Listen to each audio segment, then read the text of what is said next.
Oh, to the chest? I'm not sure. 12 times. They said it was just another headline, but what if the truth was buried before the body even hit the ground? What if everything you were told about Lil Jeff's death was softened, edited, cleaned up, while the real story leaked out frame by frame in silence nobody could explain? Because this didn't start with bullets, it started with whispers. Whispers about an autopsy. Whispers about a body that told a completely different story than the one printed in reports, and the moment that rumor hit, the entire narrative cracked open. Everybody thought they knew what happened until they started watching the footage, pausing it, replaying it, arguing over seconds like those seconds held the truth nobody wanted to say out loud. Yeah, rumors, but nah. And suddenly, Lil Jeff wasn't just a name. He was a timeline, a pattern, a rising force out of Chicago whose reality blurred so dangerously close to his lyrics that people couldn't tell where the music stopped and the streets began. A 21-year-old climbing fast, building a reputation that felt louder than his age, moving with Bloodhound Q50, dropping tracks, gaining traction. Building something that looked like it couldn't be stopped until it was, just like that, cut off on June 8, 2024, in broad daylight, in a place people say he should have never been in the first place. And that's where the story starts twisting, because that block, that wasn't his territory. That wasn't somewhere you casually end up. People don't just drift into rival ground for no reason. So the question hangs there, heavy, uncomfortable. Why was he there? Was it a move, a decision, or something deeper, something already in motion before he even stepped onto that street? Because what happened next wasn't clean, it wasn't simple, and it definitely wasn't just another male struck in the chest situation like the early reports tried to make it sound. No, the footage told a different story. Multiple cameras, different angles, all synced together by strangers on the internet who treated this like a puzzle that needed solving. And the more they aligned those clips, the more the official version started to feel off. Because one wound turned into many, one shot turned into a storm. People started counting flashes, counting shell casings, counting seconds of nonstop gunfire, and the number kept climbing higher than anyone expected. 12, 15, 19, and suddenly that single chest wound headline felt like a watered-down version of something much darker, something bigger, something nobody wanted to fully confirm. And once that doubt crept in, it didn't stop there.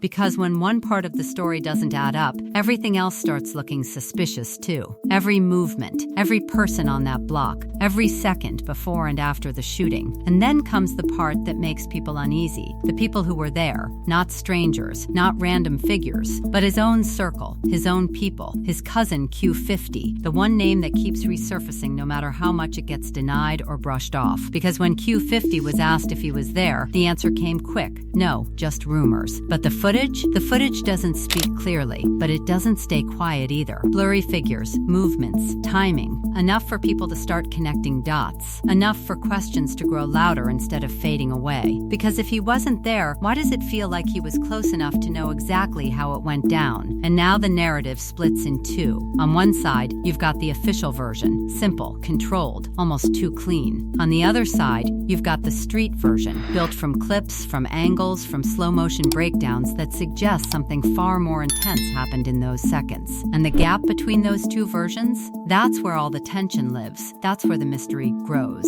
Because people aren't just asking how he died anymore, they're asking what really happened in those final moments. What the footage shows that words don't, what the silence between shots is hiding, and the deeper you go, the more it starts to feel like this wasn't just a random encounter gone wrong. Because Lil Jeff wasn't just anybody. His name carried weight. Rumors followed him, numbers attached to his reputation, stories that made him a target whether they were true or not. In that world, perception is everything. And if enough people believe you've done something, it doesn't matter if it's proven, it makes you a problem that somebody eventually wants to solve. So when he stepped onto that block, was he just chasing someone, or was he walking into something already waiting for him? Because here's the part nobody can shake, the way it unfolded, the speed, the reaction.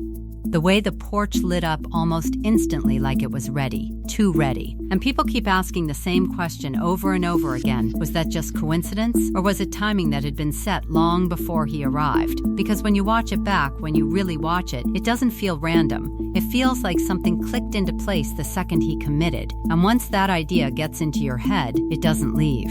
It just keeps looping, replaying, forcing you to question everything you thought you understood about that day. And this is where the story stops being about a shooting and starts feeling like something colder, something calculated, something that leaves behind more questions than answers, no matter how many times you replay it. Because once Lil Jeff hits the ground, everything changes, and according to the people who studied that footage like it was evidence in a courtroom, that's when the real mystery begins. Because the gunfire doesn't stop, it doesn't hesitate, it keeps going. And that detail, that's the one that refuses to sit right with anyone paying attention. Because in most situations, once someone drops, once they're no longer a threat, the shooting slows, it fades, it ends. But here, it continues, sustained, focused, almost like it had a purpose beyond survival. And when people mapped the shell casings, when they looked at where the bullets were coming from, everything pointed back to that porch. Elevated position, covered angle, a place where shooters had the advantage, where they could fire downward without exposing themselves. And that's where the theory starts to form. Not just that he was shot, but that he was finished. Not in chaos, but in control. And that word, finished, is what keeps this case alive.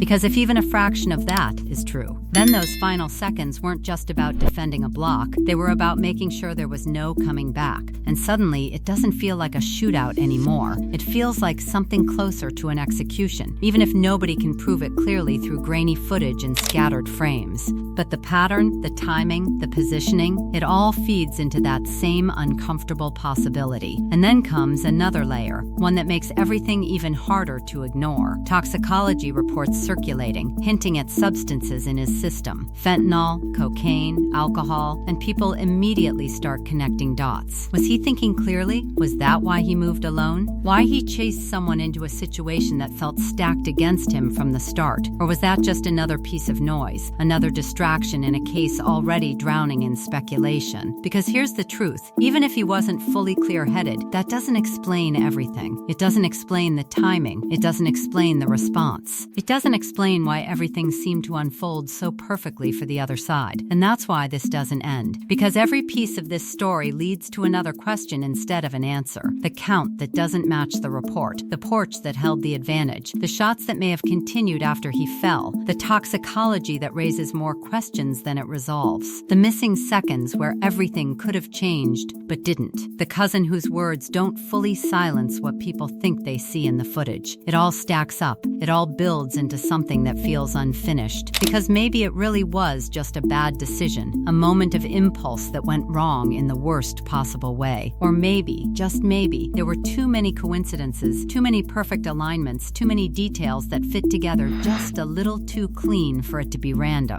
And that's the tension that never fades. The reason people keep coming back, keep replaying, keep debating, because the footage shows you everything, but tells you nothing. And until that gap between what's seen and what's said gets filled, this story doesn't close. It just lingers, waiting for someone to finally explain what those 12 seconds were really hiding.